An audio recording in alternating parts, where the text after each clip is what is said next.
वीर हनुमान रावण के अंतःपुर से निकलकर उसी प्रकार वेग से चार दीवारी पर कूद गए जैसे बिजली चमक जाती है। रावण के अंतःपुर में जब सीता कहीं न देख पड़ी तब वे दुखित होकर सोचने लगे, मैंने रामचंद्र के कार्य के लिए लंका के अनेक स्थानों में ढूंढा, किंतु जनक नंदिनी सीता का कहीं पता न चला। तालाब, नदी, नद, वन, समुद्र के तट और पर्वत आदि दुर्गम स्थानों में बार बार ढूंढा, पर सीता कहीं ना देख पड़ी। गृद्धराज संपाति ने तो बताया था कि सीता रावण के घर में है, फिर इतना ढूंढने पर भी मुझे क्यों नहीं दिखाई दी। मालूम होता है रावण के धमकाने पर भी उन्होंने उसकी बात नहीं मानी, इसलिए राक्षसियों ने उनको खा लिया। अथवा संभव है रावण श्री रामचंद्र के डर के मारे सीता को लेकर बड़े वेग से भागा हो और सीता उसके हाथ से छूटकर मार्ग में कहीं गिर पड़ी हो। अथवा जब रावण उनको लेकर आकाश मार्ग से चला हो तब ऊपर से भयानक समुद्र को देखकर वे डर के मारे मर गई हों और समुद्र में गिर पड़ी हों। अथवा जब रावण बगल में दबाकर भागा हो तो कुचल कर मर गई हो। अथवा दंडक वन से लेकर रावण के भागने पर डर के मारे रथ से गिर पड़ी हो। अपना पतिव्रत बचाने के लिए तपस्विनी सीता ने अनेक उपाय किए होंगे। अधम रावण ने उस सर्वांग सुंदरी अनाथा को खा लिया होगा। अथवा रावण की दुष्ट स्त्रियों ने सौत समझकर उसे कमल नयनी को भी खा लिया होगा। अथवा पूर्णमासी के चंद्रमा के समान सुंदर मुख वाले रामचंद्र के शौक में सीता स्वयं मर गई हो। हा राम, हा लक्ष्मण, हा अयोध्या, यह कहकर बार बार विलाप करते करते सीता ने प्राण त्याग दिए हों। अथवा संभव है रावण के ऊपर मैं किसी गुप्त स्थान में पिंजड़े में बंद न हो। इस तरह विलाप करती हो।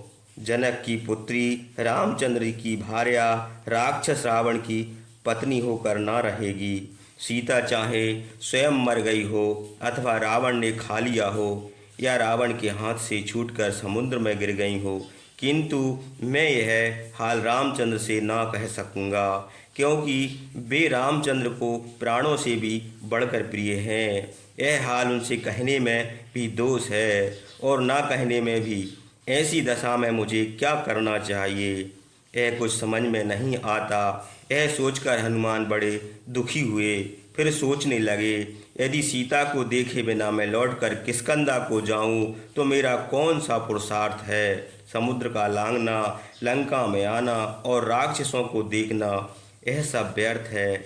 जब मैं किष्किंधा जाऊंगा तो मुझे देखकर सुग्रीव, सब वानर और राम लक्ष्मण क्या कहेंगे। सीता लंका में नहीं है। यह दारुण वृत्तांत जब मैं सुनाऊंगा तो रामचंद्र उसी समय प्राण त्याग देंगे। यह असहाय संवाद सुनकर वे जीवित नहीं रह सकते। उनके मरने पर लक्ष्मण भी जीवित ना रहेंगे, क्योंकि लक्ष्मण उनके परम भक्त हैं। राम लक्ष्मण की मृत्यु सुनकर भरत का और भरत की मृत्यु देखकर शत्रुघ्न का भी जीवित रहना असंभव है। जब राजा दशरथ के चारों पुत्र मर जाएंगे तब कौशल्या, सुमंत्रा और कैकेयी कैसे जीवित रहेंगी। वानर राज सुग्रीव बड़े कृतज्ञ और सत्यवादी हैं। राम लक्ष्मण की मृत्यु देखकर भी वे प्राण त्याग देंगे। उनकी स्त्री रुमा भी पति के शोक में मर जाएगी। तारा बाली के शोक में बड़े दुख से जीवन बिता रही है। सुग्रीव के भी मरने पर वे कैसे जीवित रहेंगी। जब सुग्रीव, तारा और रुमा की मृत्यु हो जाएगी तब कुमार अंगद कैसे जी सकेंगे। सुग्रीव की मृत्यु होने पर सब वानर फिर सिर पीट पीट कर रोवेंगे। वानर राज सुग्रीव दान, मान और आश्वासन से वानरों को प्रसन्न रखते हैं। वे उनके शोक में अवश्य मर जाएंगे। केवल किष्किंधा में ही नहीं, वन पर्वत आदि सभी स्थानों के वानर प्राण त्याग देंगे। अब वानर कहीं सम्मिलित होकर क्रीड़ा न करेंगे। वे राजा के सुख में पुत्र स्त्री और मंत्रियों के साथ पर्वतों में गिरकर प्राण त्याग देंगे, अथवा विष पीकर फांसी लगाकर आग में कूदकर निराहार रहकर वे आत्महत्या करके मर जाएंगे। यदि सीता को देखे बिना लौट कर जाऊंगा तो रोने पीटने का हाहाकार मच जाएगा। इक्ष्वाकु वंश का और वानरों का सर्वनाश हो जाएगा। यदि मैं अब किष्किंधा को ना जाऊंगा और ना सुग्रीव से मिलूंगा। यदि मैं ना जाऊं तो संभव है कि धर्मात्मा राम लक्ष्मण और बलवान वानर मेरी प्रतिज्ञा में जीते रहें। यदि सीता का पता ना लगा तो मैं वनप्रस्थ होकर हाथ में या मुंह में गिरे हुए फल खाकर वृक्ष के नीचे निवास करूंगा, अथवा समुद्र के किनारे चिता बनाकर उसमें आग लगाकर कूद पड़ूंगा, अथवा निराहार रहकर एक स्थान में बैठा रहूंगा। जब प्राण निकल जाएंगे तब कौआ और कुत्ते मेरा शरीर खा लेंगे। मरने का एक और भी अच्छा उपाय है। यदि सीता का पता न लगेगा तो समुद्र में डूबकर मर जाऊंगा। मैंने अच्छे काम करके आज तक जितनी कीर्ति पाई थी वह सीता को न देखने से नष्ट हो जाएगी। अथवा आत्महत्या करना निंदित काम है, इसलिए मैं तपस्वी हो जाऊंगा और वृक्ष को नीचे रहकर नियम से जीवन बिताऊंगा, किंतु किष्किंधा को ना जाऊंगा। यदि सीता को देखे बिना लौट कर जाऊं तो अंगद समेत सब वानर की मृत्यु निश्चित है। आत्महत्या करने में बड़े दोष हैं। जो जीवित रहता है वह कभी न कभी शुभ देखता है, इसलिए मैं जीवित रहूँगा। कभी कल्याण अवश्य होगा। महावीर हनुमान इसी प्रकार बड़ी देर तक चिंता करते रहे। फिर उन्होंने बड़े धैर्य और साहस से निश्चय किया कि मैं दुराचारी रावण को मार डालूंगा। इस दुष्ट को मारकर सीता के हरने का बदला लूँगा, अथवा इसे पकड़कर समुद्र में उछलता हुआ उसी प्रकार रामचंद्र के पास ले जाऊंगा, जैसे पशु पति को भेंट किया जाता है। इस प्रकार चिंता करते हुए हनुमान ने फिर सोचा कि जब यशस्विनी सीता को न देखूंगा तब लंका में ढूंढता रहूंगा, अथवा संपाति के कहने के अनुसार रामचंद्र को यहीं लाऊंगा। किंतु रामचंद्र यदि सीता को यहाँ ना देखेंगे तो सब वानर को भस्म कर देंगे। यदि नियत आहार करके जितेंद्रिय रहकर यहीं रहूंगा। मेरे कारण नर वानर सबकी मृत्यु क्यों हो।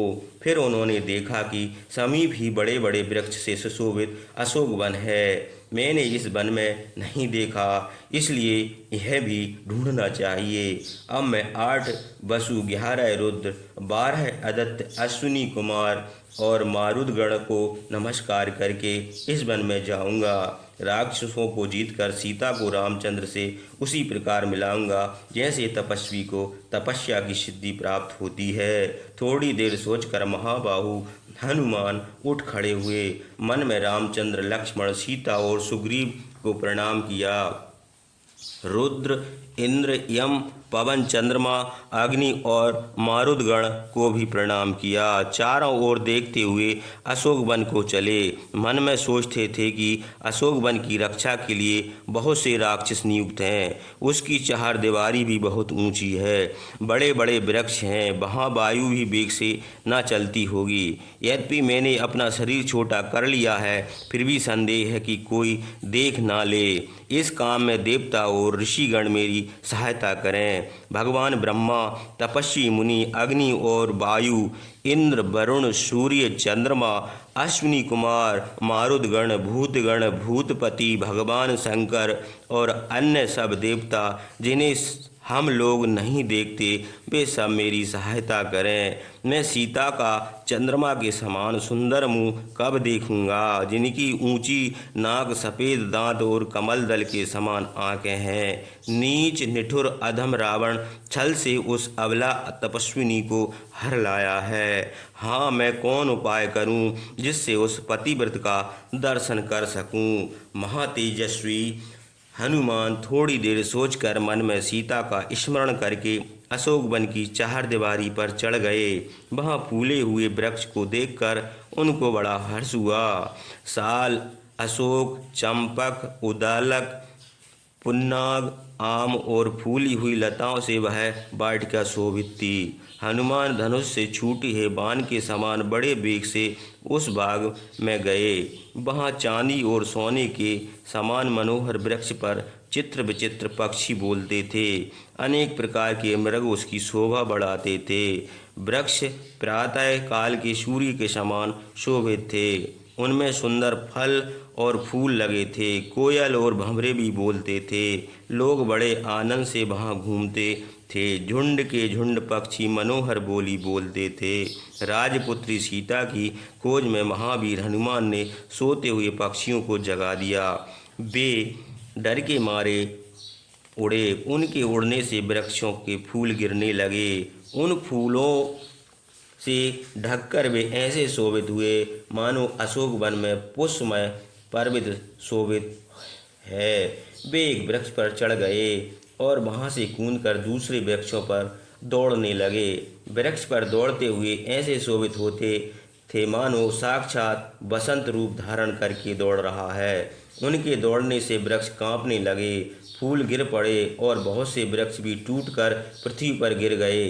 पृथ्वी आभूषणों से शोभित स्त्री के समान शोभित हो गई।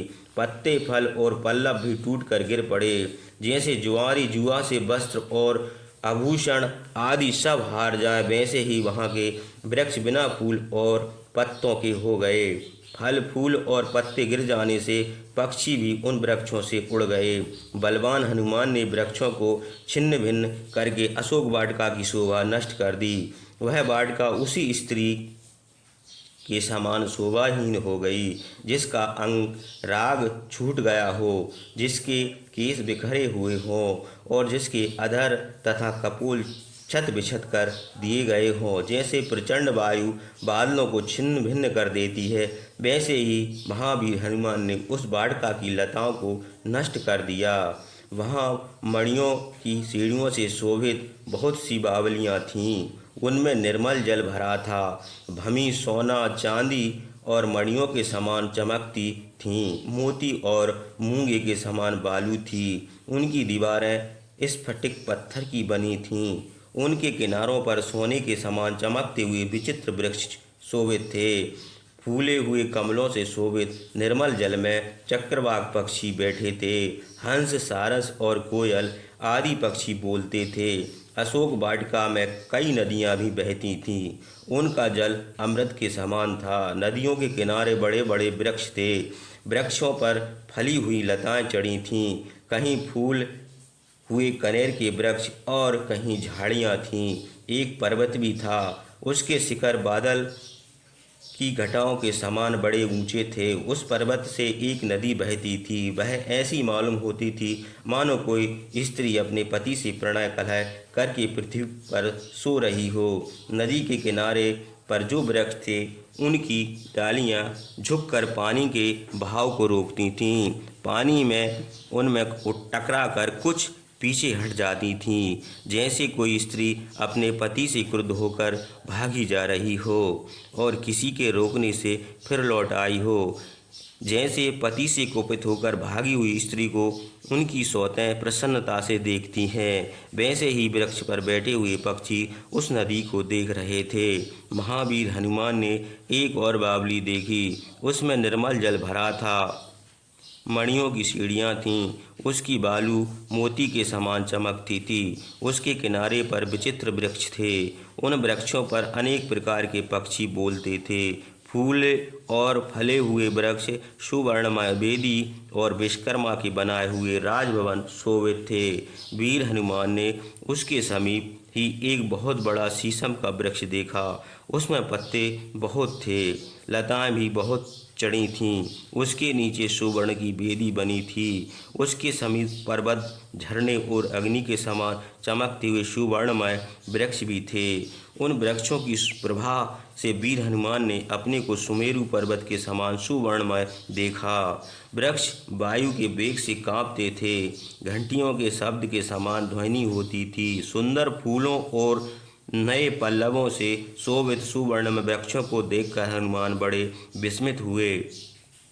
वे बहुत पत्तों से आच्छादित उस शीशम के पेड़ पर सोच कर चढ़ गए कि सीता दुख से व्याकुल होगी, रामचंद्र के दर्शन की लालसा से इधर उधर घूमकर यहाँ आवेगी। मैं यहाँ अवश्य उनको देख लूँगा, क्योंकि वन में घूमने उनकी बहुत पसंद है। यह रावण की अशोक वाटिका है।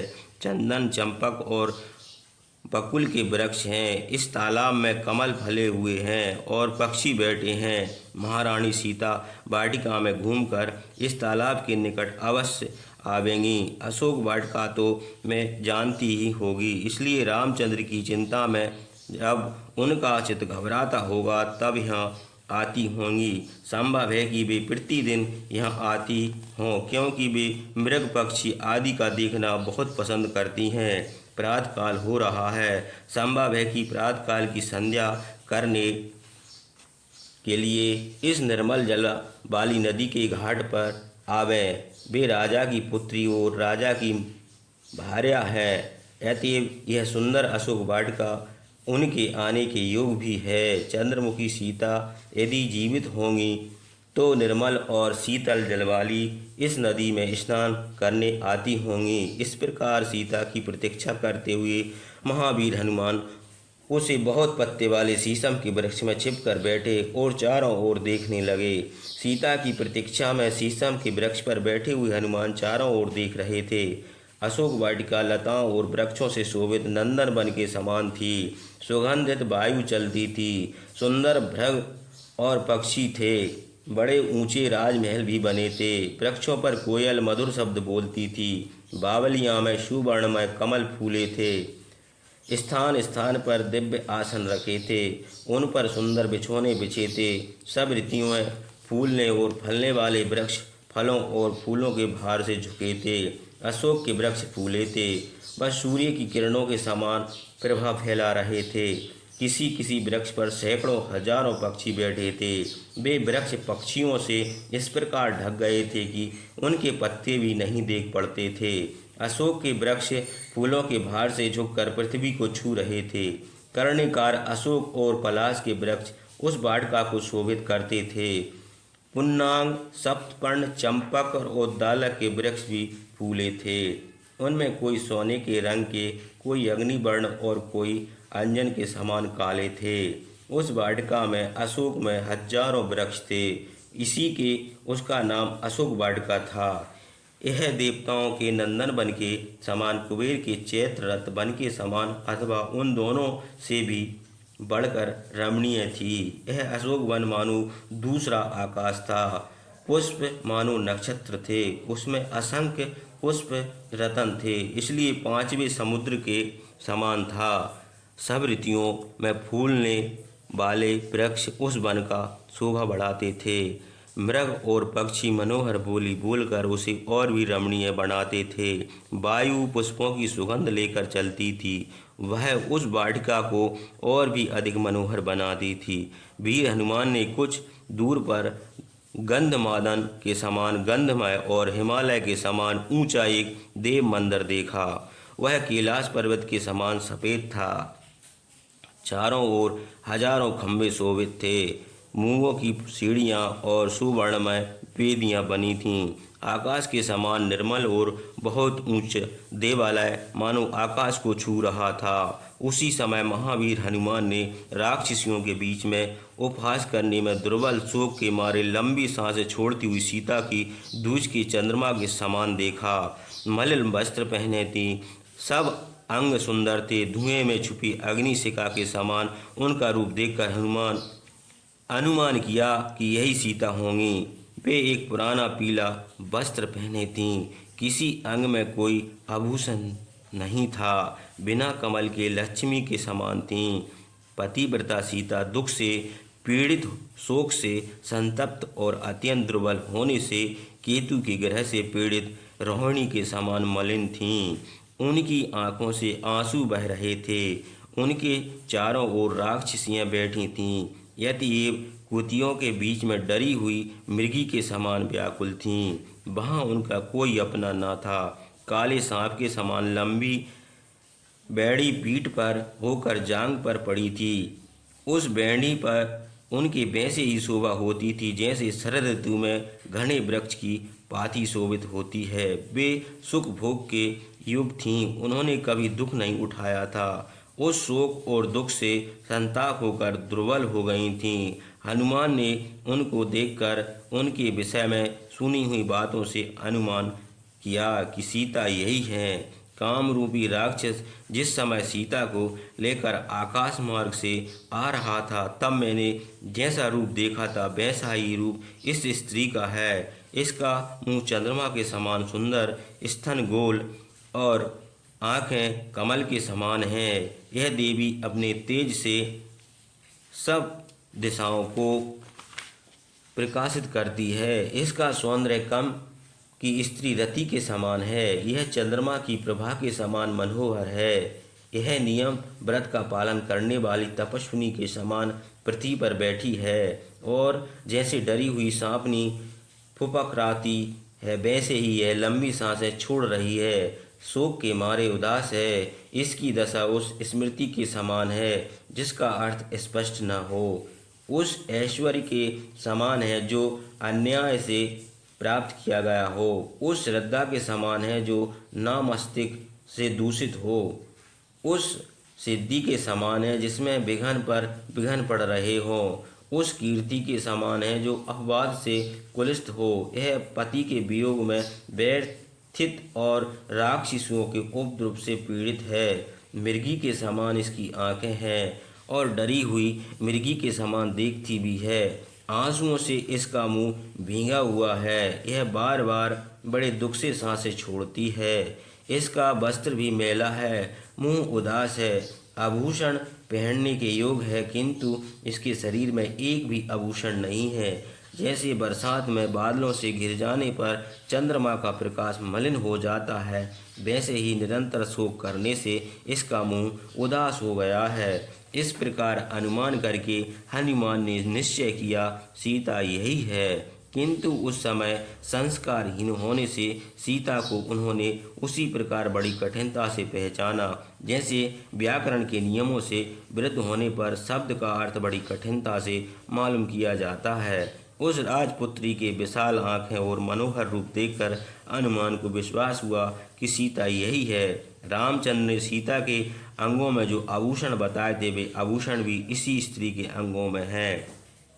कानों के कुंडल, त्रिकर्ण और हाथों का आभूषण यद्यपि मेला हो गया पर रामचंद्र ने जैसा बताया था वैसा ही है।